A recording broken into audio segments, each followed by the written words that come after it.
31st night যারা উদ্বোধন করে, উদ্বোধনের নাম করে, উদযাপনের নাম করে নাচে গায় ফুর্তি করে, এরা অসভ্য, এরা অসভ্য, এরা অসভ্য, এরা চরিত্রহীন, এরা লম্পট, এরা লম্পট, এরা লম্পট ছাড়া কিচ্ছু না।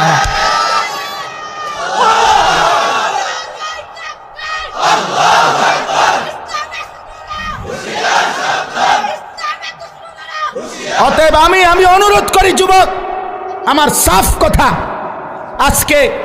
আজকে এই বিদ্যাকুটের 10 দিন ব্যাপী ঐতিহাসিক এই তাফসিরুল কোরআন মাহফিল থেকে আমার সমস্ত বুড়া বাপ যারা আছেন আপনারা বসা থাকবেন, আপনারা বসেন, ওলামায়ে কেরাম যারা বসা আছেন আপনারাও বসা থাকেন, কিন্তু কিশোর তরুণ নওজোয়ান তোমরা যারা এখানে আছো তোমরা সব দাঁড়ায়া এই বয়স্ক এবং ওলামাদের সামনে ওয়াদা দাও যে 31st নাইটে আমরা থুতু মারি, থুতু মারি, থুতু মারি।